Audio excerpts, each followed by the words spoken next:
നമസ്കാരം, ഞാൻ അശോകൻ. എല്ലാവർക്കും എൻ്റെ പട്ടണക്കാട്ടേക്ക് വീണ്ടും സ്വാഗതം.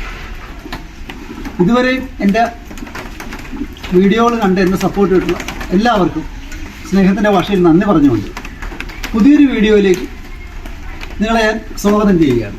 ഇന്ന് ഞാൻ ചെയ്യുന്നത് ബീഫ് റോസ്റ്റും പാൽക്കപ്പയുമാണ്. എല്ലാവരും ചെയ്യുന്നതാണ്, എങ്കിലും ഞാൻ എൻ്റെതായ ഒരു ശൈലിയിൽ ചെയ്യുകയാണ്. നോക്കി നിങ്ങൾക്കും അത് തുടരാവുന്നതാണ്. അപ്പോൾ എല്ലാവരും സഹകരിക്കുന്ന വിശ്വാസത്തോടെ ഞാൻ വീഡിയോയിൽ കടക്കുകയാണ്.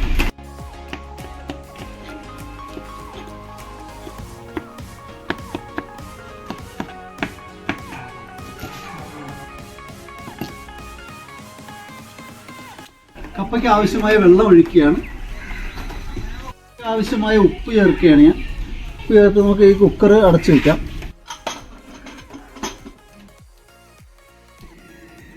ബീഫ് വേവിക്കാൻ വേണം. 1.5 കിലോ ബീഫാണ് എടുത്തിരിക്കുന്നത്. നല്ല പോത്താണ്. ഞാനത് ഇതിലേക്കിട്ട് വേവിക്കാൻ വേണം. മസാല പുരട്ടി വേവിക്കാനുള്ള തയ്യാറെടുപ്പിലാണ്. 1 ടീസ്പൂൺ മഞ്ഞൾപ്പൊടി ഇടുകയാണ്. ഉപ്പ് നമ്മൾ ആവശ്യത്തിനാണ് ഇടുന്നത്. ഉപ്പ് ആവശ്യത്തിന് ഇടുകയാണ്. ഇതിലേക്ക് ആവശ്യമായ ഉപ്പ് ഇടുകയാണ്. ബാക്കി നമുക്ക് നോക്കിയിട്ട് കറിയിൽ ചേർക്കാം. ഒരു 2 ടീസ്പൂൺ കണക്കിൽ ചില്ലി പൗഡർ ഇടുകയാണ്. 1.5 സ്പൂൺ മല്ലിപ്പൊടി ചേർക്കുന്നുണ്ട്.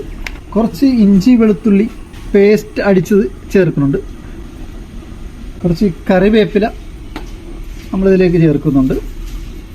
അതുപോലെ തന്നെ ഇത് മിക്സ് ആകാൻ വേണ്ടി കുറച്ച് വെളിച്ചെണ്ണ ഞാൻ ചേർക്കുന്നുണ്ട്. ഞാൻ ഇതെല്ലാം കൂടി ഒന്ന് ചേർത്ത് മിക്സ് ചെയ്തിരിക്കുകയാണ് വേവിക്കാൻ വേണ്ടി. കൈകൊണ്ട് മിക്സ് ചെയ്യണതാണ് കുറച്ചുകൂടി നന്നായിട്ട് വരുന്നത്. അപ്പോൾ എല്ലായിടത്തും നല്ലപോലെ പിടിക്കും. ഉപ്പും മഞ്ഞൾപ്പൊടിയും ഒക്കെ എല്ലായിടത്തും പിടിക്കാൻ വേണ്ടി കൈകൊണ്ട് തന്നെ മിക്സ് ചെയ്യണം. കപ്പയും ബീഫൊക്കെ റെഡി ആയിട്ടുണ്ട്, വെന്തിട്ടുണ്ട്. ഇനി അത് നമുക്ക് കറിയാക്കാൻ ഉള്ള പരിപാടിയാണ്. കപ്പ കൊണ്ട് പാൽക്കപ്പയാക്കാനുള്ള അതും കൂടി ചെയ്യണം. അപ്പോൾ 2 കാര്യങ്ങളും കൂടി ചെയ്യാൻ പോവുകയാണ്. ഇതിൻ്റെ ചട്ടി ചൂടായിട്ടുണ്ട്, വെളിച്ചെണ്ണ ഒഴിക്കണം. എണ്ണ ചൂടായിട്ടുണ്ട്. ഒരു ഏകദേശം ഒരു സ്പൂണ് കടുക് ഇട്ട് കൊടുക്കുകയാണ്. കടുക് മൂത്തിട്ടുണ്ട്. ഇഞ്ചി വെളുത്തുള്ളി പേസ്റ്റ് ചെയ്തത് ഇഞ്ചി വെളുത്തുള്ളിയുടെയൊക്കെ പച്ചമണം മാറുന്നവരെ നമ്മളൊന്ന് മൂപ്പിച്ച് കൊടുക്കണം. നന്നായിട്ട് ഒന്ന് മൂത്ത് വന്നാലേ നമുക്ക് അടുത്ത സാധനം ഇടാൻ പറ്റുള്ളൂ. പച്ചമുളകും ബേ ലീഫും കൂടി ഇട്ട് കൊടുക്കാം. നമുക്ക് കുറച്ച് കറിവേപ്പില ഇട്ട് കൊടുക്കാം. കറിവേപ്പില ഇതിനൊക്കെ ആവശ്യമായ സവോള ഇട്ട് കൊടുക്കുന്നത് ഒരു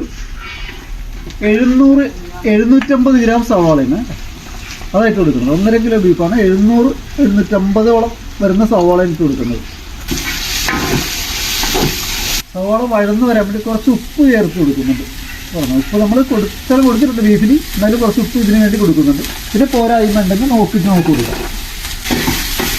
ഇതിലൊക്കെ ആവശ്യമായ തക്കാളി ഒരു 3 തക്കാളി, പഴുത്ത 3 വലിയ തക്കാളിയാണ് ഇട്ട് കൊടുക്കുന്നത്.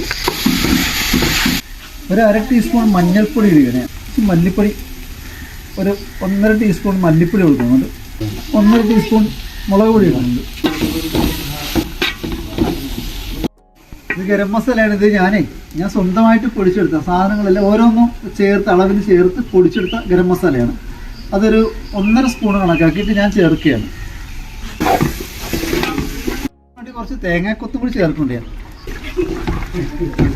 മസാലക്കൂട്ടെല്ലാം അത്യാവശ്യം നന്നായിട്ടുണ്ട്. ഇതിലേക്ക് വേവിച്ച ബീഫ് ചേർക്കാൻ പോകും.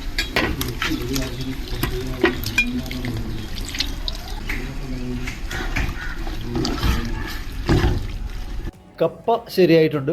ഇനി കപ്പയ്ക്ക് വറ കൊടുക്കാനുള്ള പരിപാടിയാണ്. അതിലേക്ക് ആവശ്യമായ കടുകും സാധനങ്ങളൊക്കെ ഇടുകയാണ്. കുറച്ച് കറിവേപ്പില ഇതിലേക്ക് ഇടുന്നുണ്ട്.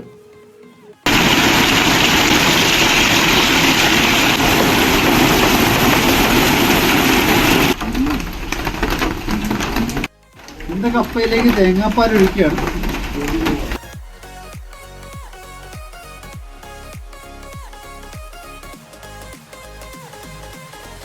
അങ്ങനെ ബീഫ് റോസ്റ്റും കപ്പയും റെഡി ആയിട്ടുണ്ട്. ബീഫ് റോസ്റ്റും നല്ല ടേസ്റ്റിലൊക്കെ തന്നെ ഉണ്ടാക്കിയിട്ടുണ്ട്. അതുപോലെ പാൽക്കപ്പയും റെഡി ആയിട്ടുണ്ട്. അപ്പോൾ ഇതിന് നമ്മുടെ കുഞ്ഞുങ്ങൾ ടേസ്റ്റ് നോക്കാൻ പോവുകയാണ്. അതിന് വേണ്ടി മാറ്റിയത്.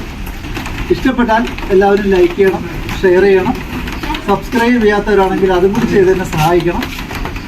എല്ലാവർക്കും നന്ദി. പാൽക്കപ്പയും ബീഫും നമ്മുടെ കുട്ടികൾക്ക് ടേസ്റ്റ് നോക്കാൻ കൊടുക്കുകയാണ്. ഇനി അവർ നോക്കിയിട്ട് പറയുന്നതാണ് എനിക്ക് ഇഷ്ടപ്പെടുന്ന ഒരു അഭിപ്രായം. ഞാൻ അവർക്ക് കൊടുക്കുകയാണ്.